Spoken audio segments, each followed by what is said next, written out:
ಗಣಪತಿ ಶಾರದಾ ಗುರುಭ್ಯೋ ನಮಃ. ವಸುದೇವ ಸುತಂ ದೇವಂ ಕಂಸಚಾಣೂರಮರ್ದನಂ ದೇವಕಿ ಪರಮಾನಂದಂ ಕೃಷ್ಣಂ ವಂದೇ ಜಗದ್ಗುರು. ಶ್ರೋತೃಗಳಿಗೆ ಶ್ರೀ ಅಳಸಿಂಗರಾಚಾರ್ಯ ವಿರಚಿತ ಶ್ರೀ ವ್ಯಾಸ ಮಹರ್ಷಿ ಪ್ರಣೀತ ಶ್ರೀಮದ್ ಭಾಗವತದ ನವಮ ಸ್ಕಂದದಲ್ಲಿ ಗಂಗಾವತರಣ ವೃತ್ತಾಂತವು ಹಾಗೂ ಕಲ್ಮಾಶಪಾದ ಖಟ್ವಾಂಗ ಚರಿತ್ರವು ಎಂಬ 9ನೆಯ ಅಧ್ಯಾಯಕ್ಕೆ ಸ್ವಾಗತ. ಶುಕಮುನಿಗಳು ಪರೀಕ್ಷಿದ್ರಾಜನನ್ನು ಕುರಿತು ಈ ಭಾಗವತ ಕಥಾನಕವನ್ನು ಹೇಳುತ್ತಿರುವರು. ರಾಜ, ಕೇಳು. ಕಪಿಲಾಜ್ಞೆಯಂತೆ ಅಂಶುಮಂತನು ಆಕಾಶಗಂಗೆಯನ್ನು ತರುವುದಕ್ಕಾಗಿ ಬಹುಕಾಲದವರೆಗೆ ತಪಸ್ಸು ಮಾಡಿದನು. ಕೊನೆಗೆ ಅವನಿಂದ ಸಾಧ್ಯವಿಲ್ಲದೆ ಅವನು ಹಾಗೆಯೇ ಕಾಲಾಧೀನನಾದನು. ಅವನ ಮಗನಾದ ದಿಲೀಪನು ತಾನು ಬದುಕಿರುವವರೆಗೂ ಅದೇ ಪ್ರಯತ್ನದಲ್ಲಿದ್ದು ಕೊನೆಗೆ ಅವನು ವಿಫಲ ಪ್ರಯತ್ನನಾಗಿಯೇ ಸತ್ತನು. ಆಮೇಲೆ ಇವನ ಮಗನಾದ ಭಗೀರಥನೆಂಬುವನು ಹೇಗಾದರೂ ಈ ಕಾರ್ಯವನ್ನು ಕೊನೆಗಾಣಿಸಬೇಕೆಂದು ತನ್ನ ತಂದೆ ತಾತಂದರಿಗಿಂತಲೂ ಉಗ್ರ ತಪಸ್ಸನ್ನು ಮಾಡುತ್ತಿದ್ದನು. ಕೊನೆಗೆ ಗಂಗಾದೇವಿಯು ಇವನ ತಪಸ್ಸಿಗೆ ಮೆಚ್ಚಿ ಪ್ರತ್ಯಕ್ಷಳಾಗಿ, ಓ ಭಗೀರಥ, ನಿನ್ನ ಕೋರಿಕೆಯನ್ನು ತಿಳಿಸು, ನಡೆಸಿಕೊಡುವೆನು ಎಂದಳು. ಭಗೀರಥನು ತನ್ನ ಉದ್ದೇಶವನ್ನು ತಿಳಿಸಿ ಪ್ರಾರ್ಥಿಸಲು ಗಂಗಾದೇವಿಯು ಅವನನ್ನು ಕುರಿತು, ಓ ರಾಜಕುಮಾರ, ನಿನ್ನ ಕೋರಿಕೆಯಂತೆ ನಾನು ಭೂಮಿಗಾಗಲಿ ಪಾತಾಳಕ್ಕಾಗಲಿ ಬರುವುದರಲ್ಲಿ ಅಡ್ಡಿಯಿಲ್ಲ. ಆದರೆ ನಾನು ಆಕಾಶದಿಂದ ಕೆಳಕ್ಕೆ ಬೀಳುವಾಗ ನನ್ನ ವೇಗವನ್ನು ತಡೆಯಬಲ್ಲವರಾರು? ಈ ಭೂಮಿಯೇನೋ ತಡೆಯಲಾರದು. ಬೇರೆ ಯಾರು ತಡೆದುಕೊಳ್ಳತಕ್ಕವರು ಇಲ್ಲದಿದ್ದರೆ ನಾನು ಈ ಭೂಮಿಯನ್ನು ಭೇದಿಸಿಕೊಂಡು ಪಾತಾಳಕ್ಕೆ ಪ್ರವೇಶಿಸಬೇಕಾಗುವುದು. ಇದಲ್ಲದೆ ಭೂಮಿಯಲ್ಲಿ ಪ್ರವಹಿಸುವುದಕ್ಕೆ ನನಗೆ ಸ್ವಲ್ಪ ಮಾತ್ರವೂ ಇಷ್ಟವಿಲ್ಲ. ಏಕೆಂದು ಕೇಳುವೆಯಾ? ಈ ಭೂಲೋಕದಲ್ಲಿ ಪಾಪಿಗಳು ಅದೆಷ್ಟೋ ಮಂದಿಯುಂಟು. ಅವರು ತಮ್ಮ ಪಾಪವನ್ನು ಕಳೆಯುವುದಕ್ಕಾಗಿ ನನ್ನಲ್ಲಿ ಸ್ನಾನ ಮಾಡುವರು. ಅವರು ನನಗೆ ಅಂಟಿಸಿ ಹೋದ ಪಾಪವನ್ನು ನಾನು ಯಾವ ವಿಧದಿಂದ ಕಳೆದುಕೊಳ್ಳಲಿ? ಈ ವಿಷಯಗಳಿಗೆ ನೀನು ತಕ್ಕ ಪ್ರತೀಕಾರವನ್ನು ಮೊದಲು ಯೋಚಿಸಬೇಕು ಎಂದಳು. ಅದಕ್ಕೆ ಆ ಭಗೀರಥನು, ಅಮ್ಮ, ಭೂಮಿಯಲ್ಲಿ ಕೇವಲ ಪಾಪಿಗಳು ಮಾತ್ರವೇ ಅಲ್ಲದೆ ಪುಣ್ಯಾತ್ಮರು ಎಷ್ಟೋ ಮಂದಿಯುಂಟಲ್ಲವೇ?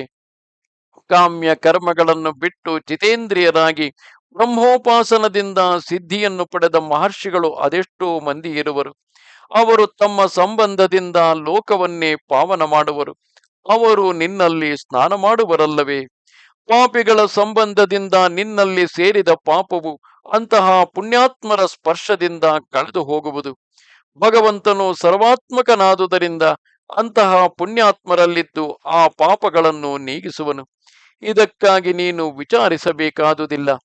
ಭೂಮಿಯಲ್ಲಿ ನಿನ್ನ ವೇಗವನ್ನು ತಡೆದು ನಿಲ್ಲುವರಾರೆಂದು ಕೇಳಿದೆಯಲ್ಲವೇ? ವಸ್ತ್ರದಲ್ಲಿ ನೂಲೆಳೆಗಳಂತೆ ಯಾವನು ಈ ಸಮಸ್ತ ಪ್ರಪಂಚದಲ್ಲಿಯೂ ವ್ಯಾಪಿಸಿರುವನು? ಬ್ರಹ್ಮನು ಮೊದಲಾಗಿ ಹುಲ್ಲು ಕಡ್ಡಿಯವರೆಗಿನ ಸಮಸ್ತ ಶರೀರಗಳಲ್ಲಿಯೂ ಯಾವನು ಅಂತರಾತ್ಮನಾಗಿರುವನು?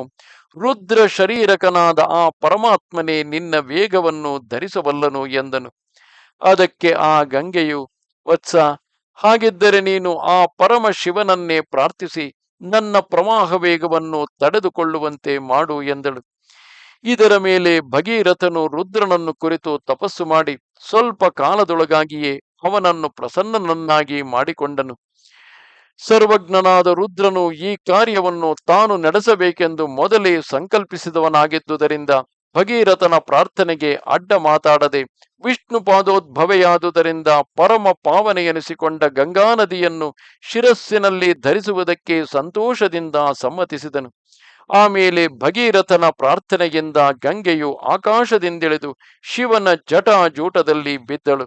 ಭಗೀರಥನು ಆ ಗಂಗೆಯನ್ನು ತನ್ನ ಪಿತೃಗಳ ಭಸ್ಮರಾಶಿಯು ಬಿದ್ದಿದ್ದ ಸ್ಥಳಕ್ಕೆ ಕರೆದುಕೊಂಡು ಹೋಗಬೇಕೆಂದು ಉದ್ದೇಶಿಸಿ ತನ್ನ ರಥವನ್ನೇರಿ ವಾಯುವೇಗದಿಂದ ಹೊರಟನು. ಗಂಗೆಯು ಆ ರಥದ ದಾರಿಯನ್ನೇ ಅನುಸರಿಸಿ ಹೋಗುತ್ತಾ ದಾರಿಯಲ್ಲಿ ಅನೇಕ ದೇಶಗಳನ್ನು ತನ್ನ ಸಂಬಂಧದಿಂದ ಪಾವನ ಮಾಡುತ್ತಾ ಕೊನೆಗೆ ದಗ್ಧರಾದ ಸಗರ ಕುಮಾರರ ಭಸ್ಮರಾಶಿಯನ್ನು ತನ್ನ ಪ್ರವಾಹ ಜಲದಿಂದ ತೊಳೆದಳು. ರಾಜ, ಅತಿ ಕ್ರೂರವಾದ ಬ್ರಾಹ್ಮಣ ಶಾಪದಿಂದ ದಗ್ಧರಾದ ಸಗರ ಪುತ್ರರು ಕೂಡ ಗಂಗಾ ಜಲ ಸಂಬಂಧದಿಂದ ಸ್ವರ್ಗವನ್ನು ಹೊಂದಿದರು. ಹೀಗೆ ಭಸ್ಮೀಭೂತವಾದ ತಮ್ಮ ಶರೀರದಿಂದಲೇ ಸಗರ ಪುತ್ರರು ಗಂಗೆಯನ್ನು ಸ್ಪರ್ಶಿಸಿ ಸದ್ಗತಿಯನ್ನು ಹೊಂದಿರುವಾಗ ದೃಢ ನಿಯಮದಿಂದ ಗಂಗಾ ಸ್ನಾನವನ್ನು ಮಾಡತಕ್ಕವರಿಗೆ ಸದ್ಗತಿಯುಂಟಾಗುವುದರಲ್ಲಿ ಏನಾಶ್ಚರ್ಯವು? ಸಂಸಾರ ತಾರಕನಾದ ಶ್ರೀಹರಿಯ ಪಾದತೀರ್ಥವೆನಿಸಿಕೊಂಡ ಗಂಗಾ ನದಿಗೆ ಈ ಪ್ರಭಾವವಿರುವುದೇನು ಅತಿಶಯವಲ್ಲ. ಆ ಭಗವಂತನ ಪಾದ ಕಮಲವನ್ನು ತಮ್ಮ ದೇಹದಲ್ಲಿ, ತಮ್ಮ ಹೃದಯದಲ್ಲಿ ಶ್ರದ್ಧೆಯಿಂದ ನಿಲ್ಲಿಸಿದ ಮಹಾಯೋಗಿಗಳು ರಾಗಾದಿ ದೋಷಗಳನ್ನು ನೀಗಿ ದುರ್ನಿವಾರವಾದ ಪ್ರಕೃತಿ ಸಂಬಂಧವನ್ನು ಬಿಟ್ಟು ಆ ಕ್ಷಣವೇ ಮುಕ್ತಿಯನ್ನು ಹೊಂದುವರು. ಇನ್ನು ಆ ಭಗವಂತನ ಪಾದತೀರ್ಥ ಸ್ಪರ್ಶದಿಂದ ಸದ್ಗತಿಯುಂಟಾಗುವುದರಲ್ಲಿ ಆಶ್ಚರ್ಯವೇನುಂಟು? ಓ ರಾಜ, ಇನ್ನು ಭಗೀರಥನ ಮುಂದಿನ ಸಂತತಿಯನ್ನು ಹೇಳುವೆನು ಕೇಳು. ಆ ಭಗೀರಥನಿಗೆ ಶುಕ್ರನೆಂಬ ಕುಮಾರನು ಹುಟ್ಟಿದನು. ಶುಕ್ರನಿಂದ ನಾಭಾವರನು, ಅವನಿಂದ ಸಿಂಧುದ್ವೀಪನು, ಅವನಿಂದ ಆ ಮಿತಾಯುವು ಜನಿಸಿದರು. ಆ ಮಿತಾಯುವಿನ ಮಗನು ಋತುಪರ್ಣನು. ಈತನೇ ಪ್ರಸಿದ್ಧನಾದ ನಳಚಕ್ರವರ್ತಿಗೆ ಮಿತ್ರನಾಗಿ ಅವನಿಂದ ಅಶ್ವವಿದ್ಯೆಯನ್ನು ತಾನು ತಿಳಿದುಕೊಂಡು ಅವನಿಗೆ ತನ್ನಲ್ಲಿದ್ದ ಅಕ್ಷ ಹೃದಯವನ್ನು ಉಪದೇಶಿಸಿದನು. ಈ ಋತುಪರ್ಣನಿಗೆ ಸರ್ವಕಾಮನೆಂಬ ಮಗನಾದನು. ಆತನ ಮಗನು ಸುದಾಸನು. ಸುದಾಸನ ಮಗನು ಮಿತ್ರಸಹನು. ಇವನು ಮದಯಂತಿ ಎಂಬುವಳನ್ನು ವರಿಸಿದನು. ಈ ಮಿತ್ರಸಹನನ್ನೇ ಕಲ್ಮಾಶಪಾದನೆಂದು ಹೇಳುವರು. ಈತನು ಒಮ್ಮೆ ವಸಿಷ್ಠ ಮಹರ್ಷಿಯ ಶಾಪದಿಂದ ರಾಕ್ಷಸನಾದನು. ಇವನಿಗೆ ಔರಸ ಸಂತಾನವು ಇಲ್ಲದೆ ಹೋಯಿತು ಎಂದನು. ಆಗ ಪರೀಕ್ಷಿತ್ ರಾಜನು ಶುಕಮುನಿಯನ್ನು ಕುರಿತು, ಓ ಮಹರ್ಷಿ, ಈ ಮಿತ್ರಸಹನು ಗುರುವಾದ ವಸಿಷ್ಠನ ಶಾಪಕ್ಕೆ ಗುರಿಯಾದುದೇಕೆ? ಈ ವೃತ್ತಾಂತವನ್ನು ನನಗೆ ತಿಳಿಸಬಹುದಾಗಿದ್ದರೆ ವಿವರಿಸಿ ಹೇಳಬೇಕು ಎಂದನು. ಅದಕ್ಕ ಶುಕನು, ರಾಜ ಕೇಳು. ಆ ಮಿತ್ರಸಹನು ಒಮ್ಮೆ ಬೇಟೆಗಾಗಿ ಕಾಡಿನಲ್ಲಿ ಸಂಚರಿಸುತ್ತಾ ಒಬ್ಬನೊಬ್ಬ ರಾಕ್ಷಸನನ್ನು ಸಂಹರಿಸಿ ಆ ರಾಕ್ಷಸನಿಗೆ ಸಹೋದರನಾಗಿದ್ದ ಮತ್ತೊಬ್ಬ ರಾಕ್ಷಸನನ್ನು ಕೊಲ್ಲದೆ ಅಲಕ್ಷ್ಯವಾಗಿ ಬಿಟ್ಟು ಬಿಟ್ಟನು. ಹೀಗೆ ತಲೆ ತಪ್ಪಿಸಿಕೊಂಡು ಹೋದ ರಾಕ್ಷಸನು ತನ್ನ ಅಣ್ಣನನ್ನು ಕೊಂದ ರಾಜನಿಗೆ ತಕ್ಕ ಪ್ರತೀಕಾರವನ್ನು ಮಾಡಬೇಕೆಂದು ಯೋಚಿಸಿ ವೇಷಧಾರಿಯಾಗಿ ಬಂದು ಆ ರಾಜನ ಮನೆಯಲ್ಲಿಯೇ ಅಡಿಗೆಯವನಾಗಿ ಸೇರಿಕೊಂಡನು. ಒಮ್ಮೆ ಕುಲಗುರುವಾದ ವಸಿಷ್ಠನು ರಾಜನ ಮನೆಯಲ್ಲಿ ಭೋಜನಾರ್ಥಿಯಾಗಿ ಬಂದಾಗ ಇವನು ಮನುಷ್ಯ ಮಾಂಸವನ್ನು ಪಕ್ವ ಮಾಡಿ ಅವನ ಎಲೆಗೆ ಬಡಿಸಿದನು. ಎಲೆಗೆ ಬಡಿಸುತ್ತಿರುವಾಗಲೇ ವಸಿಷ್ಠನು ಅದರ ದುರ್ಗಂಧದಿಂದ ಅದು ಅಭಕ್ಷ್ಯವಾದ ನರಮಾಂಸವೆಂಬುದನ್ನು ತಿಳಿದು ಕೋಪದಿಂದ ಹಿಂದು ಮುಂದು ಯೋಚಿಸದೆ ಮುಂದಿದ್ದ ರಾಜನನ್ನು ಕುರಿತು, ದುರಾತ್ಮ, ನನ್ನ ಭೋಜನಕ್ಕಾಗಿ ನರಮಾಂಸವನ್ನು ಇಕ್ಕಿಸುವೆಯಾ? ನೀನು ರಾಕ್ಷಸ ಜನ್ಮವನ್ನು ಹೊಂದು ಎಂದು ಶಪಿಸಿಬಿಟ್ಟನು. ಕೊನೆಗೆ ಅದು ರಾಕ್ಷಸನ ಕೃತ್ಯವೇ ಹೊರತು ರಾಜನ ತಪ್ಪಲ್ಲವೆಂದು ವಸಿಷ್ಠನಿಗೆ ತಿಳಿದು ಬಂದುದರಿಂದ ತಾನು ಕೊಟ್ಟ ಶಾಪಕ್ಕೆ 12 ವರ್ಷದವರೆಗೆ ಮಾತ್ರ ಕಾಲಾವಧಿಯನ್ನು ನಿರ್ಣಯಿಸಿ ಅದರ ಮೇಲೆ ಆ ರಾಜನಿಗೆ ರಾಕ್ಷಸ ಜನ್ಮವು ಬಿಟ್ಟು ಹೋಗುವಂತೆ ಅನುಗ್ರಹಿಸಿದನು. ಆದರೇನು, ಇಷ್ಟರಲ್ಲಿ ನಿರಪರಾಧಿಯಾದ ತನ್ನನ್ನು ಶಪಿಸಿದಕ್ಕಾಗಿ ರಾಜನಿಗೆ ವಸಿಷ್ಠನ ಮೇಲೆ ಅತ್ಯಾಕ್ರೋಶವು ಹುಟ್ಟಿತು. ಆ ಗುರುವಿಗೆ ಪ್ರತಿಶಾಪವನ್ನು ಕೊಡುವುದಕ್ಕಾಗಿ ಕೈಗೆ ನೀರನ್ನು ತೆಗೆದುಕೊಂಡು ಅದನ್ನು ಅಭಿಮಂತ್ರಿಸಿದನು. ಆ ಶಾಪ ಜಲವನ್ನು ವಸಿಷ್ಠನ ಮೇಲೆ ಪ್ರಯೋಗಿಸುವಷ್ಟರಲ್ಲಿ ಅವನ ಪತ್ನಿಯಾದ ಮದಯಂತಿಯು ಬಂದು ಪತಿಯ ಕೈಯನ್ನು ಹಿಡಿದು, ನಾಥ, ನಿಮಗೆ ಪರಮಪೂಜ್ಯರಾದ ಗುರುಗಳ ಮೇಲೆ ಕೋಪಿಸುವುದು ಯುಕ್ತವಲ್ಲ. ಈ ಶಾಪ ಜಲವನ್ನು ಕೆಳಗೆ ಚೆಲ್ಲಿಬಿಡು ಎಂದು ಪ್ರಾರ್ಥಿಸಿದಳು. ಅತಿ ಕ್ರೂರವಾದ ಆ ಶಾಪ ಜಲವನ್ನು ಎಲ್ಲಿ ಬಿಡಬೇಕೆಂದು ರಾಜನು ಸುತ್ತಲೂ ನೋಡಿದನು. ಭೂಮಿ, ಆಕಾಶ, ದಿಕ್ಕು ವಿದಿಕ್ಕುಗಳೆಲ್ಲವೂ ಅನೇಕ ಪ್ರಾಣಿಗಳಿಗೆ ನೆಲೆಯಾಗಿರುವುದನ್ನು ನೋಡಿ ಆ ಜಲವನ್ನು ಯಾವ ಕಡೆಗೆ ಚೆಲ್ಲಿದರೂ ಅಲ್ಲಲ್ಲಿನ ಪ್ರಾಣಿಗಳಿಗೆ ಅಪಾಯ ಉಂಟಾಗುವುದೆಂಬ ಶಂಕೆಯಿಂದ ರಾಜನು ಆ ಶಾಪ ಜಲವನ್ನು ತನ್ನ ಪಾದಗಳ ಮೇಲೆಯೇ ಬಿಟ್ಟುಕೊಂಡನು. ಅದರ ವೇಗದಿಂದ ಅವನ ಪಾದಗಳು ಸುಟ್ಟು ಇದ್ದಲಿನಂತೆ ಕಪ್ಪಾದವು. ರಾಜೇಂದ್ರ, ಈ ಕಾರಣದಿಂದಲೇ ಅವನಿಗೆ ಕಲ್ಮಾಶಪಾದನೆಂಬ ಹೆಸರಾಯಿತು. ಇವನು ಆ ಕ್ಷಣವೇ ವಸಿಷ್ಠ ಶಾಪದಂತೆ ರಾಕ್ಷಸ ರೂಪವನ್ನು ಹೊಂದಿ ಕಾಡು ಕಾಡಾಗಿ ತಿರುಗಿ ಮೃಗಗಳನ್ನು ಹಿಡಿದು ಭಕ್ಷಿಸುತ್ತಿದ್ದನು. ಹೀಗೆ ಆ ರಾಜನು ರಾಕ್ಷಸ ರೂಪದಿಂದ ಅರಣ್ಯದಲ್ಲಿ ಸುತ್ತುತ್ತಿರುವಾಗ ಒಂದಾನೊಂದು ಕಡೆಯಲ್ಲಿ ವನವಾಸಿಗಳಾದ ಇಬ್ಬರು ಮುನಿ ದಂಪತಿಗಳು ರಹಸ್ಯವಾಗಿ ಸಂಭೋಗ ಸುಖವನ್ನು ಅನುಭವಿಸುತ್ತಿದ್ದರು. ಕ್ಷುಧಾರ್ಥನಾಗಿ ಬರುತ್ತಿದ್ದ ಆ ರಾಕ್ಷಸನು ಅಕಸ್ಮಾತ್ತಾಗಿ ಆ ಮುನಿ ದಂಪತಿಗಳನ್ನು ಕಂಡು ಅವರಲ್ಲಿ ಪುರುಷನನ್ನು ಹಿಡಿದು ಭಕ್ಷಿಸುವುದಕ್ಕಾಗಿ ಯತ್ನಿಸಿದನು. ಇಷ್ಟರಲ್ಲಿ ಬ್ರಾಹ್ಮಣ ಪತ್ನಿಯು ಭಯದಿಂದ ಬೆಜ್ಜರ ಬಿದ್ದು ಆ ರಾಕ್ಷಸನನ್ನು ದೈನ್ಯದಿಂದ ಪ್ರಾರ್ಥಿಸುವಳು. ಎಲೈ, ನೀನು ನಿಜವಾಗಿ ರಾಕ್ಷಸನಲ್ಲ, ಇಕ್ಷ್ವಾಕು ವಂಶಶ್ರೇಷ್ಠನು, ಮಹಾತ್ಮಳಾದ ಮದಯಂತಿಯ ಪತಿಯು. ವೀರಾಗ್ರೇಸರನೆನಿಸಿಕೊಂಡು ನೀನು ಬ್ರಾಹ್ಮಣ ವಧರೂಪವಾದ ಈ ಪಾಪ ಕಾರ್ಯಕ್ಕೆ ಕೈಯಿಕ್ಕುವುದು ಯುಕ್ತವೇ? ಪುತ್ರಾರ್ಥಿನಿಯಾಗಿ ನಾನು ಪತಿ ಸೇವೆಯನ್ನು ಮಾಡುತ್ತಿರುವೆನು.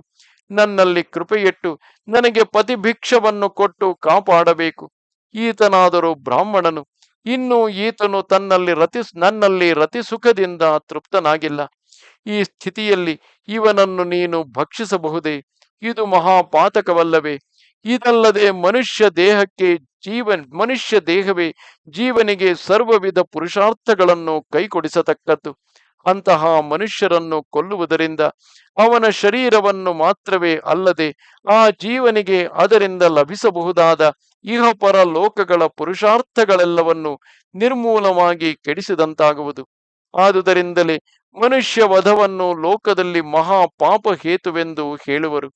ಇದರ ಮೇಲೆ ಈತನು ಶುದ್ಧವಾದ ಬ್ರಹ್ಮಕುಲದಲ್ಲಿ ಹುಟ್ಟಿದವನು, ವೇದಾಧ್ಯಯನ ಸಂಪನ್ನನು, ತಪಸ್ಸಿನಿಂದಲೂ ಶೀಲದಿಂದಲೂ ಗುಣದಿಂದಲೂ ಮೇಲೆನಿಸಿದವನು, ಸರ್ವಾಂತರಾತ್ಮನಾಗಿ ಸಮಸ್ತ ಗುಣಾಕಾರನಾದ ಪರಮ ಪುರುಷನನ್ನು ಉಪಾಸನೆ ಮಾಡುವುದರಲ್ಲಿಯೇ ಆಸಕ್ತನಾಗಿರತಕ್ಕವನು. ರಾಜರ್ಷಿ ಎನಿಸಿಕೊಂಡ ನೀನು ಇಂತಹ ಬ್ರಹ್ಮರ್ಷಿಯನ್ನು ಕೊಲ್ಲುವುದಕ್ಕೆ ಯತ್ನಿಸಬಹುದೇ? ಓ ರಾಜ, ನಿನಗೆ ತಿಳಿಯದ ಧರ್ಮಗಳಿಲ್ಲ. ನೀನು ವಿಪನ್ನರಾದ ಪ್ರಜೆಗಳನ್ನು ಕಾಪಾಡತಕ್ಕವನು. ತಂದೆಯು ಮಗನನ್ನು ಕೊಲ್ಲುವುದಕ್ಕೆ ಕೈಯೆತ್ತುವಂತೆ ಕಾಪಾಡತಕ್ಕ ಪ್ರಭುವಾದ ನೀನೇ ಇವನನ್ನು ಕೊಲ್ಲುವುದು ಧರ್ಮವೇ? ಸಾಧು ಪ್ರಿಯನೆನಿಸಿಕೊಂಡ ನೀನು ಪರಮ ಸಾಧುವಾಗಿಯೂ ಪಾಪರಹಿತನಾಗಿಯೂ ಬ್ರಹ್ಮವಾದಿಯಾಗಿಯೂ ಕಲ್ಪಸೂತ್ರಗಳನ್ನು ಬಲ್ಲವನಾಗಿಯೂ ಇರುವ ಈ ಬ್ರಾಹ್ಮಣನನ್ನು ಕೊಲ್ಲುವುದೆಂದರೇನು? ಗೋಹತ್ಯೆಯು ಬ್ರಹ್ಮಹತ್ಯೆಯು ಸಮಾನವಾದ ಕ್ರೂರ ಪಾತಕವೆನಿಸುವುದು. ಆದುದರಿಂದ ನೀನು ಇವನನ್ನು ಬಿಟ್ಟು ಬಿಡು. ನಿನ್ನ ಹಸಿವಿನ ಆತುರಕ್ಕಾಗಿ ಹೇಗಾದರೂ ಇವನನ್ನು ಭಕ್ಷಿಸಿಯೇ ತೀರಬೇಕೆಂದು ನಿಶ್ಚಯಿಸಿದ್ದ ಪಕ್ಷದಲ್ಲಿ ಮೊದಲು ನನ್ನನ್ನು ಭಕ್ಷಿಸಿ ಆಮೇಲೆ ಬೇಕಾದರೆ ಇವನನ್ನು ಭಕ್ಷಿಸು. ನಾನು ಇವನನ್ನು ಅಗಲಿ ಬದುಕಿರಲಾರೆನೋ ಎಂದು ದೈನ್ಯದಿಂದ ಮೊರೆಯಿಡುತ್ತಾ ಬಾರಿ ಬಾರಿಗೂ ಪ್ರಾರ್ಥಿಸುತ್ತಿದ್ದಳು. ಹಾಗಿದ್ದರೂ ಕೇಳದೆ ಸೌದಾಸನು ದೈವಚೋದಿತನಾಗಿ ಆ ಬ್ರಾಹ್ಮಣನ ಮೇಲೆ ಬಿದ್ದು ಹುಲಿಯು ಹಸುವನ್ನು ನುಂಗುವಂತೆ ಅವನನ್ನು ಹಿಡಿದು ಭಕ್ಷಿಸಿಬಿಟ್ಟನು. ಆಗ ಬ್ರಾಹ್ಮಣೆಯು ದಿಕ್ಕಿಲ್ಲದೆ ಗೋಳಿಡುತ್ತಾ ಸಹಿಸಲಾರದ ದುಃಖದಿಂದ ತತ್ತಳಿಸುತ್ತಿದ್ದು ಕೊನೆಗೆ ಕೋಪಾವಿಷ್ಟಳಾಗಿ ಸೌದಾಸನನ್ನು ಕುರಿತು, ಓ ದುರಾತ್ಮ, ನಾನು ಅಷ್ಟು ವಿಧದಿಂದ ಪ್ರಾರ್ಥಿಸಿದರೂ ಕೇಳದೆ ನಿರಪರಾಧಿಯಾದ ನನ್ನ ಪತಿಯನ್ನು ಕಾಮಾರ್ಥನಾಗಿದ್ದ ಕಾಲದಲ್ಲಿ ನೀನು ಹಿಡಿದು ಭಕ್ಷಿಸಿದೆಯಲ್ಲವೇ? ಆದುದರಿಂದ ನೀನು ಶಾಪಾರ್ಹನು. ನೀನು ಹೀಗೆಯೇ ಸ್ತ್ರೀಯರೊಡನೆ ಸಂಗಮಿಸಿದ ಕಾಲದಲ್ಲಿ ಮರಣವನ್ನು ಹೊಂದು ಎಂದು ಶಪಿಸಿ ತಾನು ತನ್ನ ಪತಿಯೊಡನೆ ಸಹಗಮನ ಮಾಡುವುದಕ್ಕಾಗಿ ನಿಶ್ಚಯಿಸಿಕೊಂಡಳು. ಆ ರಾಕ್ಷಸನು ಬಿಸಾಡಿದ ತನ್ನ ಪತಿಯ ದೇಹದ ಅಸ್ಥಿಗಳೆಲ್ಲವನ್ನು ಸಂಗ್ರಹಿಸಿ ತಂದು ಅದನ್ನು ಚಿತೆಯ ಮೇಲೇರಿಸಿ ಅದಕ್ಕೆ ಬೆಂಕಿಯನ್ನಿಟ್ಟು ತಾನು ಅದರ ಮೇಲೆ ಮಲಗಿ ಪತಿಲೋಕವನ್ನು ಸೇರಿದಳು. ಇತ್ತಲಾಗಿ ಸೌದಾಸನು 12 ವರ್ಷಗಳಾದ ಮೇಲೆ ಶಾಪ ವಿಮುಕ್ತನಾಗಿ ತನ್ನ ಪುರವನ್ನು ಸೇರಿದನು. ಒಮ್ಮೆ ಕಾಮಾತುರದಿಂದ ತನ್ನ ಪತ್ನಿಯಾದ ಮದಯಂತಿಯೊಡನೆ ಕ್ರೀಡಿಸುವುದಕ್ಕಾಗಿ ಯತ್ನಿಸುವಷ್ಟರಲ್ಲಿ ಮಹಾ ಬುದ್ಧಿಮತಿಯಾದ ಆಕೆಯು ಅವನಿಗೆ ಮುನಿಪತ್ನಿಯ ಶಾಪವನ್ನು ತಿಳಿಸಿ ಅದನ್ನು ನಿವಾರಿಸಿದಳು. ಅದು ಮೊದಲು ಸೌದಾಸನು ಮರಣ ಭಯದಿಂದ ಸ್ತ್ರೀ ಸಂಘವನ್ನೇ ತ್ಯಜಿಸಿಬಿಟ್ಟನು. ಈ ಕಾರಣದಿಂದ ಅವನಿಗೆ ಔರಸ ಸಂತಾನವಿಲ್ಲದೆ ಹೋಯಿತು. ಆದರೆ ಸೌದಾಸನು ತನಗೆ ಸಂತಾನವಿಲ್ಲದುದರಿಂದ ತನ್ನ ವಂಶವು ಅಷ್ಟಕ್ಕೆ ನಿಂತು ಹೋಗದಂತೆ ಮಾಡಬೇಕೆಂದು ತನ್ನ ಕುಲಗುರುವಾದ ವಸಿಷ್ಠರಲ್ಲಿ ಪ್ರಾರ್ಥಿಸಿದನು. ಅವನ ಪ್ರಾರ್ಥನೆಯ ಮೇಲೆ ವಸಿಷ್ಠನು ಮದಯಂತಿಯಲ್ಲಿ ಗರ್ಭೋತ್ಪತ್ತಿಯನ್ನು ಉಂಟುಮಾಡಿದನು. ಗರ್ಭವು ಬೆಳೆಯಲಾರಂಭಿಸಿ 7 ಸಂವತ್ಸರಗಳಾದರೂ ಪ್ರಸವವಾಗಲಿಲ್ಲ. ಆಗ ಮದಯಂತಿಯು ಕೋಪದಿಂದ ಒಂದು ಕಲ್ಲನ್ನು ತೆಗೆದು ತನ್ನ ಹೊಟ್ಟೆಯನ್ನು ಚಚ್ಚಿಕೊಳ್ಳಲು ಒಡನೆಯೇ ಪುತ್ರ ಜನನವಾಗಿತು. ಅಶ್ವ ಅಂದರೆ ಶಿಲಾಘಾತದಿಂದ ಹುಟ್ಟಿದ ಆ ಪುತ್ರನಿಗೆ ಅಶ್ಮಕನೆಂದೇ ಲೋಕದಲ್ಲಿ ಪ್ರಸಿದ್ಧಿಯುಂಟಾಯಿತು. ಈ ಅಶ್ಮಕನ ಮಗನು ನಾರಿ ಕವಚನೆಂದು, ಮೂಲಕನೆಂದು ಎರಡು ಹೆಸರುಗಳಿಂದಲೂ ಪ್ರಸಿದ್ಧನಾದನು. ಹಿಂದೆ ಪರಶುರಾಮನು ಕ್ಷತ್ರಿಯರನ್ನು ನಿರ್ಮೂಲವಾಗಿ ಸಂಹರಿಸುವುದಕ್ಕಾಗಿ 21 ಭೂಮಿಯನ್ನು ಸುತ್ತಿ ಸುತ್ತಿ ಹುಡುಕಿ ಕೊಲ್ಲುತ್ತಾ ಬಂದನು. ಆಗ ಅಶ್ಮಕನ ಅಂತಃಪುರದ ರಾಜಸ್ತ್ರೀಯರು ಆ ರಾಜಕುಮಾರನನ್ನು ತಮ್ಮ ಗುಂಪಿನಲ್ಲಿ ಬಚ್ಚಿಟ್ಟುಕೊಂಡು ಪರಶುರಾಮನ ಕಣ್ಣಿಗೆ ಬೀಳದಂತೆ ಕಾಪಾಡಿದರು. ಹೀಗೆ ಸ್ತ್ರೀಯರಿಂದ ರಕ್ಷಿತನಾದುದರಿಂದಲೇ ನಾರಿ ಕವಚನೆಂದು, ಆಗಿನ ಕ್ಷತ್ರಿಯ ವಂಶವು ವೃತ್ತಿ ಹೊಂದುವುದಕ್ಕೆ ಇವನೇ ಮೂಲವಾದುದರಿಂದ ಮೂಲಕನೆಂದು ಹೆಸರನ್ನು ಪಡೆದನು. ಮೂಲಕನಿಗೆ ದಶರಥನೆಂಬ ಮಗನಾದನು. ಆ ದಶರಥನಿಂದ ಐಲಬಿಲನು, ಅವನಿಂದ ವಿಶ್ವಸಹನು ಜನಿಸಿದರು. ಈ ವಿಶ್ವಸಹನಿಗೆ ಖಟ್ವಾಂಗನೆಂಬ ಮಗನಾದನು. ಈತನು ಚಕ್ರವರ್ತಿಯಾಗಿ ಭೂಮಿಯನ್ನು ಪಾಲಿಸುತ್ತಿರುವಾಗ ಒಮ್ಮೆ ದೇವತೆಗಳ ಸಹಾಯಾರ್ಥವಾಗಿ ಹೋಗಿ ಯುದ್ಧದಲ್ಲಿ ದೈತ್ಯರನ್ನು ಸಂಹರಿಸಿದನು. ಇದಕ್ಕಾಗಿ ದೇವತೆಗಳು ಅವನಲ್ಲಿ ಪ್ರಸನ್ನರಾಗಿ ಅವನಿಗೆ ಕೇಳಿದ ವರವನ್ನು ಕೊಡುವುದಾಗಿ ವಾಗ್ದಾನ ಮಾಡಿದರು. ಆಗ ಖಟ್ವಾಂಗನು ತನ್ನ ಆಯುಪ್ರಮಾಣವೆಷ್ಟೆಂಬುದನ್ನು ತಿಳಿಸಬೇಕೆಂದು ಕೇಳಿಕೊಂಡನು. ಅದಕ್ಕ ದೇವತೆಗಳು, 2 ಗಳಿಗೆಗಳು ಮಾತ್ರವೇ ನಿನ್ನ ಆಯುಃಕಾಲವೆಂದು ತಿಳಿಸಿದರು. ಆ ಮಾತನ್ನು ಕೇಳಿದೊಡನೆ ಖಟ್ವಾಂಗನು ತನ್ನ ಪುರಕ್ಕೆ ಬಂದು ವೈರಾಗ್ಯ ಬುದ್ಧಿಯಿಂದ ಹೀಗೆಂದು ಯೋಚಿಸುವನು: ನನಗೆ ಬ್ರಹ್ಮಕುಲಕ್ಕಿಂತಲೂ ನನ್ನ ಪ್ರಾಣಗಳು ಪ್ರಿಯವಲ್ಲ. ನನಗೆ ಕುಲದೈವಕ್ಕಿಂತಲೂ ಪ್ರಿಯವಾದ ಬೇರೊಂದು ವಸ್ತುವಿಲ್ಲ. ನನ್ನ ಮಕ್ಕಳಾಗಲಿ, ನನ್ನ ಹೆಂಡತಿಯರಾಗಲಿ, ನನ್ನ ರಾಜ್ಯ ಭೋಗಗಳಾಗಲಿ, ನನ್ನ ರಾಷ್ಟ್ರವಾಗಲಿ, ರಾಜ್ಯಾಧಿಕಾರವಾಗಲಿ ಆ ಭಗವಂತನಿಗಿಂತಲೂ ನನಗೆ ಹೆಚ್ಚು ಪ್ರೇಮ ಪಾತ್ರಗಳಲ್ಲ. ಬಾಲ್ಯದಿಂದಲೂ ನನ್ನ ಮನಸ್ಸು ಅಧರ್ಮ ಮಾರ್ಗದಲ್ಲಿ ಪ್ರವೇಶಿಸುವುದಿಲ್ಲ. ಉತ್ತಮ ಶ್ಲೋಕನಾದ ಆ ಪರಮಪುರುಷನಿಗಿಂತಲೂ ಭಿನ್ನವಾದ ಬೇರೊಂದು ವಸ್ತುವು ಈ ಪ್ರಪಂಚದಲ್ಲಿ ಇರುವುದಾಗಿ ನನಗೆ ತೋರಲಿಲ್ಲ. ಲೋಕಪಾಲಕರಾದ ದೇವತೆಗಳು ನನಗೆ ಬೇಕಾದ ವರಗಳನ್ನು ಕೊಡುವುದಾಗಿ ಹೇಳಿದ್ದರು. ಭಗವತ್ ಸೇವೆಯಲ್ಲಿಯೇ ನಟ್ಟ ಮನಸ್ಸುಳ್ಳ ನನಗೆ ಆ ವರಗಳನ್ನು ಪಡೆಯುವುದರಲ್ಲಿಯೂ ಆಸೆಯಿಲ್ಲ. ಆ ದೇವತೆಗಳಿಗೂ ದೇಹಾತ್ಮಾಭಿಮಾನವು ತಪ್ಪಿದುದಲ್ಲ. ಅವರು ಇಂದ್ರಿಯ ವಶರಾಗಿ ಯಾವಾಗಲೂ ತಮ್ಮ ಹೃದಯದಲ್ಲಿಯೇ ನೆಲೆಗೊಂಡಿರುವ ಪರಮಾತ್ಮನ ಮಹಿಮೆಯನ್ನು ತಿಳಿಯದೆ, ಅವನೇ ತಮಗೆ ಪ್ರಿಯವಸ್ತುವೆಂಬುದನ್ನು ತಿಳಿಯದೆ, ಅತ್ಯಲ್ಪವಾದ ವಿಷಯ ಸುಖವನ್ನೇ ಪರವಸ್ತುವನ್ನಾಗಿ ಭಾವಿಸುವರು. ದೇವತೆಗಳ ಸ್ಥಿತಿಯೇ ಹೀಗಿರುವಾಗ ಇತರ ಸಾಮಾನ್ಯ ಮನುಷ್ಯರ ಪಾಡೇನು? ಆ ದೇವತೆಗಳು ಕೊಡತಕ್ಕ ವರಗಳಾಗಲಿ, ಸ್ವರ್ಗಾದಿ ಲೋಕಗಳಾಗಲಿ ನಾವು ಪಡೆಯಬೇಕಾದ ಪರಮ ಪುರುಷಾರ್ಥಕ್ಕೆ ಪ್ರತಿಬಂಧಕಗಳೇ ಹೊರತು ಶ್ರೇಯಸ್ಕರವಲ್ಲ. ಅವೊಂದರಲ್ಲಿಯೂ ನನಗೆ ಆಸೆಯಿಲ್ಲ. ಆದುದರಿಂದ ನಾನು ಲೋಕದಲ್ಲಿ ಭಗವನ್ ಮಾಯೆಯಿಂದ ಏರ್ಪಟ್ಟವುಗಳಾಗಿಯೂ ಗಂಧರ್ವ ನಗರದಂತೆ ಕ್ಷಣ ಕಾಲವಿದ್ದು ಹೋಗತಕ್ಕವುಗಳಾಗಿಯೂ ಇರುವ ಶಬ್ದಾದಿ ವಿಷಯಗಳಲ್ಲಿಯೂ ಪ್ರಕೃತಿ ಪರಿಣಾಮ ರೂಪವಾದ ಶರೀರದಲ್ಲಿಯೂ ಅಭಿಮಾನವನ್ನು ತೊರೆದು ವಿಶ್ವಾತ್ಮನಾದ ಆ ಭಗವಂತನನ್ನು ಭಕ್ತಿಯಿಂದ ಮರೆಹೋಗುವೆನು. ಈಗ ಉಳಿದಿರತಕ್ಕ ನನ್ನ ಅಲ್ಪಕಾಲದ ಆಯುಶೇಷದಲ್ಲಿಯಾದರೂ ದೃಢ ಧ್ಯಾನದಿಂದ ಆ ಭಗವಂತನನ್ನು ಪ್ರಸನ್ನನಾಗಿ ಮಾಡಿಕೊಳ್ಳುವೆನು ಎಂದು ನಿಶ್ಚಯಿಸಿಕೊಂಡನು. ಓ ಪರೀಕ್ಷಿತ್ ರಾಜ, ಸೌದಾಸನು ದೃಢಬುದ್ಧಿಯಿಂದ ಹೀಗೆ ನಿಶ್ಚಯಿಸಿಕೊಂಡು ದೇಹಾದಿಗಳಲ್ಲಿ ಅಭಿಮಾನ ರೂಪವಾದ ಅಜ್ಞಾನವನ್ನು ಬಿಟ್ಟು ಆತ್ಮಾನುಸಂಧಾನದಿಂದ ತನ್ನ ದೇಹವನ್ನು ನೀಗಿ ಪಾಪರಾಹಿತ್ಯವೇ ಮೊದಲಾದ ಗುಣಗಳುಳ್ಳ ಶುದ್ಧಾತ್ಮ ಸ್ವರೂಪವನ್ನು ಹೊಂದಿದನು.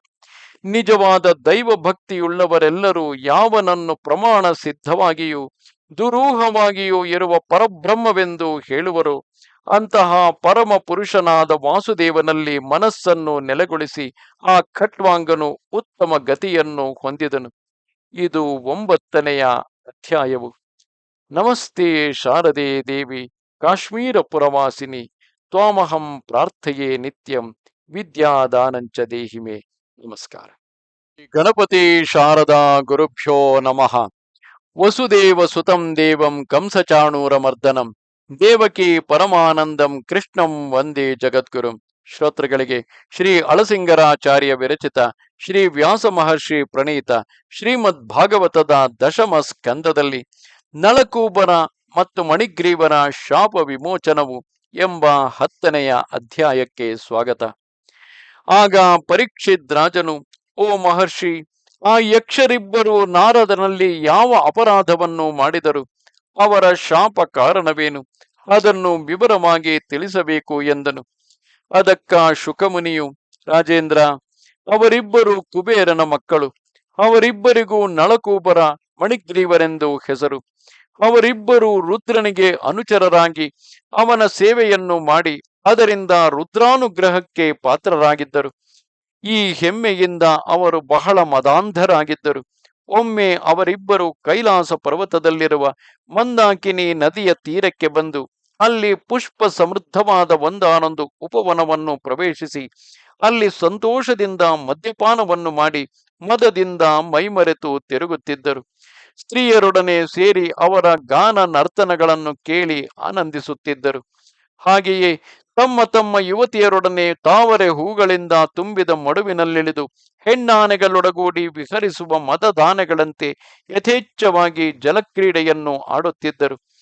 ಈ ಸಮಯಕ್ಕೆ ಸರಿಯಾಗಿ ದೇವಋಷಿಯಾದ ನಾರದನು ಮಾರ್ಗವಶದಿಂದ ಆ ನದಿ ತೀರಕ್ಕೆ ಬಂದು ಆ ಯಕ್ಷರಿಬ್ಬರು ಮದದಿಂದ ಮೈಮರೆತಿರುವುದನ್ನು ಕಂಡನು. ಆಗ ಆ ಯಕ್ಷ ಸ್ತ್ರೀಯರೆಲ್ಲರೂ ಮೈ ಮೇಲೆ ಬಟ್ಟೆಯಿಲ್ಲದೆ ದಿಗಂಬರರಾಗಿದ್ದುದರಿಂದ ಈ ಋಷಿಯನ್ನು ಕಂಡೊಡನೆ ನಾಚಿಕೆಯಿಂದ ಥಟ್ಟನೆ ಮೇಲೆ ಬಂದು ತಮ್ಮ ತಮ್ಮ ವಸ್ತ್ರಗಳನ್ನು ಸುತ್ತಿಕೊಂಡರು. ಆ ಯಕ್ಷರಿಬ್ಬರು ಮಾತ್ರ ಮದಾಂಧರಾಗಿ ನಾರದನನ್ನು ಕಂಡಾಗಲೂ ಲಕ್ಷ್ಯವಿಲ್ಲದೆ ದಿಗಂಬರರಾಗಿಯೇ ಇದ್ದು ಬಿಟ್ಟರು.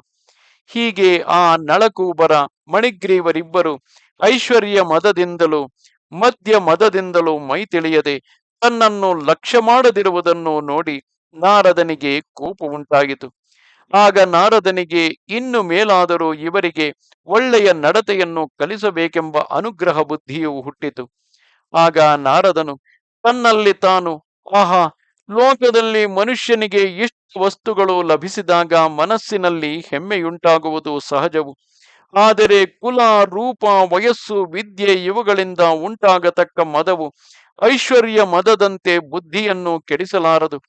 ಐಶ್ವರ್ಯ ಮದವು ರಜೋಗುಣವನ್ನು ಹೆಚ್ಚಿಸಿ ಅದರಿಂದ ಕಾಮ ಕ್ರೋಧಾದಿಗಳನ್ನು ಉಂಟು ಮಾಡುವುದು. ಈ ಐಶ್ವರ್ಯ ಮದವು ಜೂಜು, ಮದ್ಯಪಾನ, ಸ್ತ್ರೀ ಸಂಗಮ ಮುಂತಾದ ವ್ಯಸನಗಳೆಲ್ಲವನ್ನು ಹೆಚ್ಚಿಸುವುದು. ಐಶ್ವರ್ಯ ಮದವಿದ್ದವರಿಗೆ ತಮ್ಮ ದೇಹಕ್ಕೆ ಜರಾಮರಣಗಳೇ ಇಲ್ಲವೆಂಬ ಬುದ್ಧಿಯು ಹುಟ್ಟುವುದು. ಈ ಐಶ್ವರ್ಯ ಮದವಿದ್ದವರು ಇಂದ್ರಿಯಗಳನ್ನು ಜಯಿಸಲಾರದೆ ಇತರ ಭೂತಗಳನ್ನು ಹಿಂಸಿಸುವರು. ಶರೀರವೆಂಬುದು ಒಳಗಿನ ಪ್ರಾಣವಿರುವವರೆಗೆ ದೇವ ಮನುಷ್ಯಾದಿ ಭೇದಗಳಿಂದ ಕರೆಯಲ್ಪಡುತ್ತಿದ್ದರು. ಆ ಜೀವಿತ ಕಾಲವು ಕಳೆದ ಮೇಲೆ ಕ್ರಿಮಿ ಎನಿಸಿಕೊಳ್ಳುವುದು, ದಹಿಸಿದಾಗ ಬೂದಿ ಎನಿಸಿಕೊಳ್ಳುವುದು, ನಾಯಿ ನರಿಗಳಿಗೆ ಆಹಾರವಾಗಿ ಮಲರೂಪವಾಗುವುದು. ಇಂತಹ ತುಚ್ಛ ದೇಹವನ್ನು ಪೋಷಿಸುವುದಕ್ಕಾಗಿ ಇತರ ಭೂತಗಳಿಗೆ ದ್ರೋಹವನ್ನು ಮಾಡುವುದರಿಂದ ನರಕವಲ್ಲದೆ ಬೇರೆಯಲ್ಲ. ಹೀಗೆ ನರಕ ಕಾರಣವಾದ ಪ್ರಾಣಿ ಹಿಂಸೆಯನ್ನು ಮಾಡತಕ್ಕವರಿಗೆ ಯಾವ ವಿಧದಲ್ಲಿಯೂ ಶ್ರೇಯಸ್ಸಿಲ್ಲ. ದೇಹಾಭಿಮಾನವುಳ್ಳವರು ತಮ್ಮ ದೇಹ ಪೋಷಣೆಗಾಗಿ ಮಾಡತಕ್ಕ ಕಾರ್ಯಗಳೆಲ್ಲವೂ ಅವರಿಗೆ ಕೇಡನ್ನೇ ತಂದಿಡುವವು. ಕೊನೆಗೆ ಈ ದೇಹವು ಹೇಗಾದರೂ ಹೋಗಲಿ, ಜೀವ ದಶೆಯಲ್ಲಿ ಅದು ನಮ್ಮ ಸ್ವಾಧೀನವಾಗಿರುವಾಗಲಾದರೂ ಅದನ್ನು ಸುಖವಾಗಿ ಪೋಷಿಸಬೇಡವೇ ಎಂದರೆ, ಈ ದೇಹವೆಂಬುದು ಜೀವಿಸಿದ್ದಾಗಲೂ ನಮ್ಮದಲ್ಲ, ಸತ್ತ ಮೇಲೆಯೂ ನಮ್ಮದಲ್ಲ. ಸತ್ತವನ ದೇಹವು ಬೆಂಕಿಯಲ್ಲಿಯೋ ನಾಯಿ ನರಿಗಳ ಬಾಯಲ್ಲಿಯೋ ಬೀಳುವಂತೆ ಬದುಕಿರುವಾಗಲೂ ದೇಹವು ತನಗಧೀನವಾದುದಲ್ಲ. ಇದನ್ನು ಇಂಥವರ ಸ್ವತ್ತೆಂದು ಹೇಳುವುದಕ್ಕೆ ಸಾಧ್ಯವಿಲ್ಲ. ಅನ್ನವನ್ನು ಕೊಟ್ಟು ಪೋಷಿಸತಕ್ಕವನು, ಗರ್ಭಾಧಾನ ಮಾಡಿದ ತಂದೆ, ತನ್ನನ್ನು ಹಡೆದ ತಾಯಿ, ತಾಯಿಯನ್ನು ಪಡೆದ ತಂದೆ, ಜೀತಕ್ಕಾಗಿ ಕೊಂಡುಕೊಳ್ಳುವವನು, ಬಲಾತ್ಕಾರದಿಂದ ಹಿಡಿದು ತನ್ನ ವಶದಲ್ಲಿ ಇರಿಸಿಕೊಳ್ಳುವವನು, ಇಷ್ಟು ಮಂದಿಯಲ್ಲಿ ಯಾರನ್ನು ಆ ದೇಹಕ್ಕೆ ಬಾಧ್ಯರೆಂದು ಹೇಳಬಹುದು? ಸತ್ತ ಮೇಲೆ ಹೇಗೋ ಹಾಗೆಯೇ ಬದುಕಿದ್ದಾಗಲೂ ಒಬ್ಬರ ಸ್ವತ್ತೆಂಬ ನಿಯಮವಿಲ್ಲದೆ ಪ್ರಕೃತಿಯಿಂದ ಹುಟ್ಟಿ ಪ್ರಕೃತಿಯಲ್ಲಿಯೇ ಲಯ ಹೊಂದತಕ್ಕ ಈ ದೇಹವನ್ನು ತನ್ನದೆಂದು ಭಾವಿಸುವುದು ಕೇವಲ ಮೌಢ್ಯವಲ್ಲವೇ? ದೇಹಾತ್ಮ ತತ್ವವನ್ನು ತಿಳಿದವರು ಆ ದೇಹವನ್ನು ಪೋಷಿಸುವುದಕ್ಕಾಗಿ ಎಂದಿಗೂ ಇತರ ಪ್ರಾಣಿಗಳನ್ನು ಕೊಲ್ಲಲಾರರು. ಮುಖ್ಯವಾಗಿ ಐಶ್ವರ್ಯ ಮದದಿಂದ ಉಂಟಾದ ಅಂಧತ್ವವನ್ನು ನೀಗಿಸುವುದಕ್ಕೆ ದಾರಿದ್ರ್ಯವೆಂಬುದೇ ಉತ್ತಮಾಂಜನವು. ಏಕೆಂದರೆ ದಾರಿದ್ರ್ಯ ದಶೆಯಲ್ಲಿ ಇರುವವನು ಮಾತ್ರವೇ ಇತರ ಭೂತಗಳನ್ನು ತನ್ನಂತೆ ನೋಡುವನು. ಕಾಲಿಗೆ ಮುಳ್ಳು ಚುಚ್ಚಿಕೊಂಡಾಗಲೇ ಮನುಷ್ಯನಿಗೆ ಅದರ ನೋವು ಚೆನ್ನಾಗಿ ತಿಳಿದು ಇತರರಿಗೂ ಈ ಸ್ಥಿತಿಯಲ್ಲಿ ತನ್ನಂತೆಯೇ ನೋವಾಗಬಹುದೆಂಬ ಬುದ್ಧಿಯು ಹುಟ್ಟುವುದು. ಮತ್ತೊಬ್ಬರಿಗೆ ಈ ವಿಧವಾದ ನೋವುಂಟಾಗಬಾರದೆಂಬ ಕನಿಕರವು ಅವನ ಮನಸ್ಸಿನಲ್ಲಿ ಜನಿಸುವುದು. ಇಂತಹ ಅಪಾಯಗಳಿಗೆ ಗುರಿಯಾಗದೆ ಸುಖವಾಗಿ ಇರತಕ್ಕವನು ಇತರರ ಕಷ್ಟ ಸುಖಗಳನ್ನು ಯೋಚಿಸಲಾರನು. ಇದರಂತೆಯೇ ದಾರಿದ್ರ್ಯದಿಂದ ಕಷ್ಟಪಡತಕ್ಕವನು ಕುಲ ಮದಾದಿಗಳಿಲ್ಲದೆ ಮೈ ಬಗ್ಗಿ ಕಷ್ಟಪಡುವನು. ಇತರರ ಸುಖ ದುಃಖಗಳನ್ನು ಯೋಚಿಸುವನು. ಇತರ ಪ್ರಾಣಿಗಳನ್ನು ನೋಯಿಸಲಾರನು. ದರಿದ್ರರಿಗೆ ಅವರು ಅನುಭವಿಸತಕ್ಕ ಕಷ್ಟವೇ ಉತ್ಕೃಷ್ಟವಾದ ತಪಸ್ಸೆಂದು ಹೇಳಬಹುದು. ಕ್ರಮವಾಗಿ ಮುಕ್ತಿಗೂ ಅದೇ ಸಾಧನವಾಗಬಹುದು.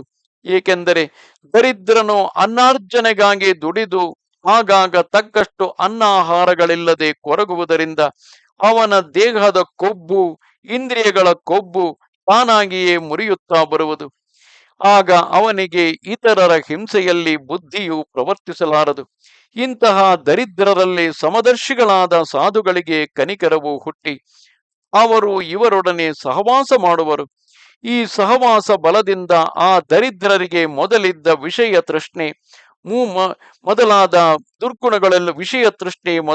ದುರ್ಗುಣಗಳೆಲ್ಲವೂ ತಗ್ಗುವವು. ಈ ಮೂಲಕವಾಗಿ ಅವನಿಗೆ ಕ್ರಮವಾಗಿ ಪ್ರಕೃತಿ ಸಂಬಂಧ ರೂಪವಾದ ಕಶ್ಮಲವು ಬಿಟ್ಟು ಹೋಗುವುದು. ಆದರೆ ಲೋಕದ ಜನರೆಲ್ಲರೂ ಧನವನ್ನೇ ಆಧರಿಸುವಾಗ ದಾರಿದ್ರ್ಯವನ್ನು ಕೋರಬಹುದೇ ಎಂದರೆ ಈ ಧನದಲ್ಲಿರುವ ದೋಷವನ್ನು ತಿಳಿದ ವಿವೇಕಿಗಳು ಅದಕ್ಕೆ ಆಸೆ ಪಡಲಾರರು. ಅಂಥವರು ಭಗವಂತನ ಚರಣಾರವಿಂದಗಳನ್ನೇ ಪರಮ ಪುರುಷಾರ್ಥವೆಂದು ನಂಬಿ ಎಲ್ಲರಲ್ಲಿಯೂ ಸಮದೃಷ್ಟಿಯುಳ್ಳವನಾಗಿರುವರು. ಮದದಿಂದ ಮೈಮರೆಸತಕ್ಕುದಾಗಿಯೂ ಅನರ್ಥ ಹೇತುವಾಗಿಯೂ ಅಲ್ಪ ಬುದ್ಧಿಯುಳ್ಳವರಿಗೆ ಆಸೆ ಹುಟ್ಟಿಸತಕ್ಕದಾಗಿಯೂ ಇರುವ ಆ ಧನವನ್ನು ಅವರು ತೃಣಪ್ರಾಯವಾಗಿ ಎಣಿಸುವರು.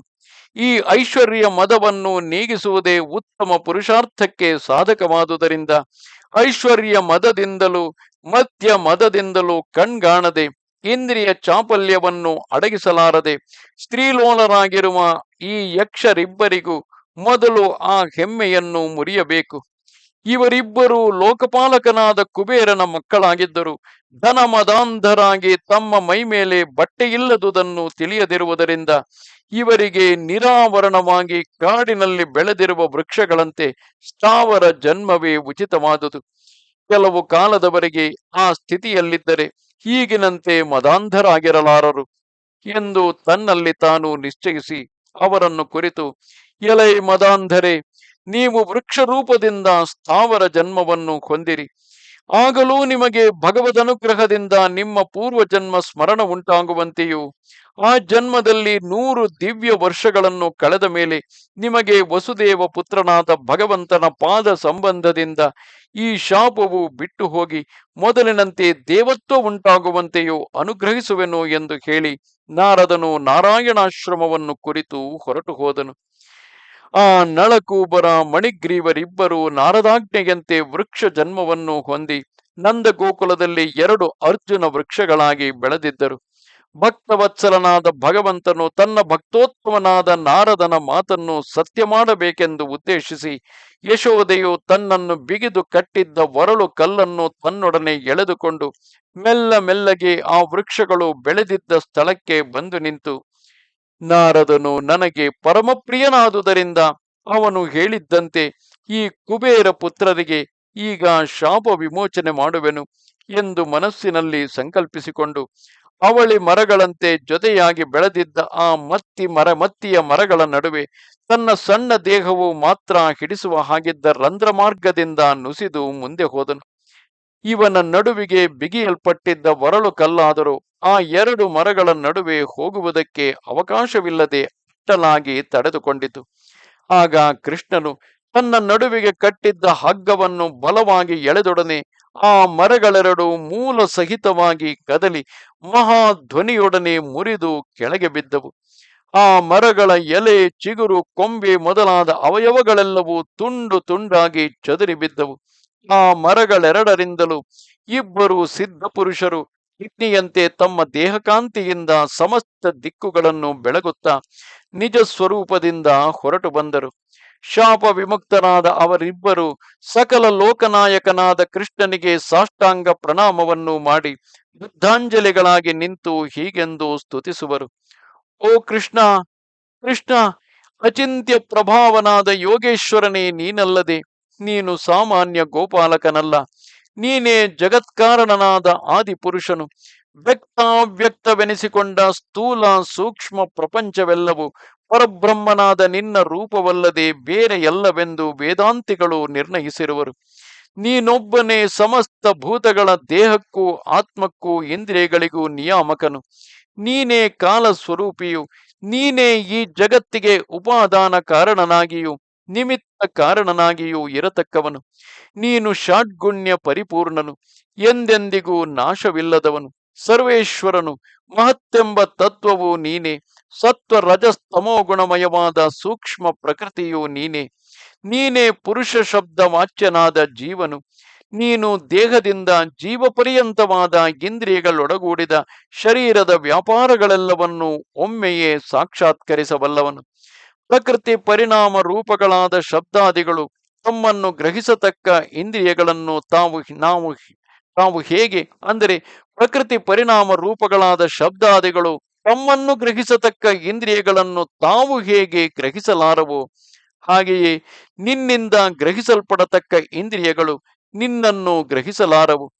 ಏಕೆಂದರೆ ಆ ಗುಣಗಳಿಗಿಂತಲೂ ಮೊದಲೇ ಅವುಗಳಿಗೆ ಕಾರಣಭೂತನಾಗಿಯೂ ಅವುಗಳಿಗೆ ಪ್ರಕಾಶಕನಾಗಿಯೂ ಇರುವ ನಿನ್ನನ್ನು ಆ ಗುಣ ಕಾರ್ಯಗಳಾದ ಇಂದ್ರಿಯಗಳಿಂದ ಆವರಿಸಲ್ಪಟ್ಟ ಯಾವ ಮನುಷ್ಯನು ತಾನೇ ಕಂಡುಕೊಳ್ಳಬಲ್ಲನು? ಯೋಗ ಶುದ್ಧವಾದ ಮನಸ್ಸಿನಿಂದ ಆ ಇಂದ್ರಿಯಗಳ ಪ್ರಾಬಲ್ಯವನ್ನು ಮುರಿದ ಯೋಗಿಗಳಿಗೆ ಮಾತ್ರವೇ ನೀನು ಗೋಚರಿಸತಕ್ಕವನು.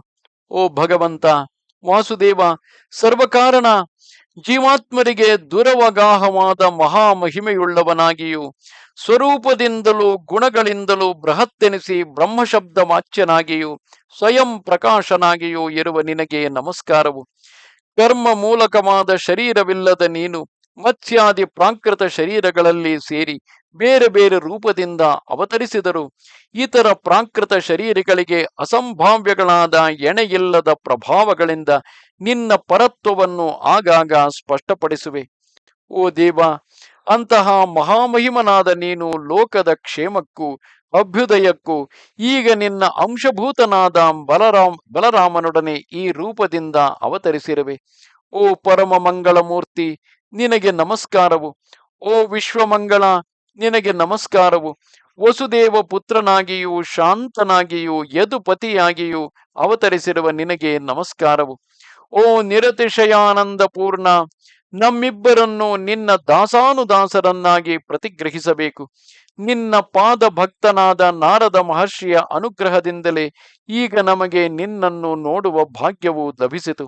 ಓ ದೇವ, ನಮ್ಮ ವಾಕ್ಕು ನಿನ್ನ ಗುಣಕೀರ್ತನದಲ್ಲಿಯೂ ನಮ್ಮ ಕಿವಿಗಳು ನಿನ್ನ ಕಥಾಶ್ರವಣದಲ್ಲಿಯೂ ನಮ್ಮ ಕೈಗಳು ನಿನ್ನ ಪಾದ ಸೇವೆಯಲ್ಲಿಯೂ ನಮ್ಮ ಮನಸ್ಸು ನಿನ್ನ ಪಾದ ಸ್ಮರಣದಲ್ಲಿಯೂ ನಮ್ಮ ಶಿರಸ್ಸು ನಿನ್ನ ಪಾದಾಭಿನಂದನದಲ್ಲಿಯೂ ನಮ್ಮ ಕಣ್ಣುಗಳು ನಿನ್ನ ಅಂಶಭೂತರಾದ ಸಜ್ಜನರ ದರ್ಶನದಲ್ಲಿಯೂ ನಿತ್ಯಾಸಕ್ತವಾಗಿರುವಂತೆ ಅನುಗ್ರಹಿಸಬೇಕು ಎಂದರು.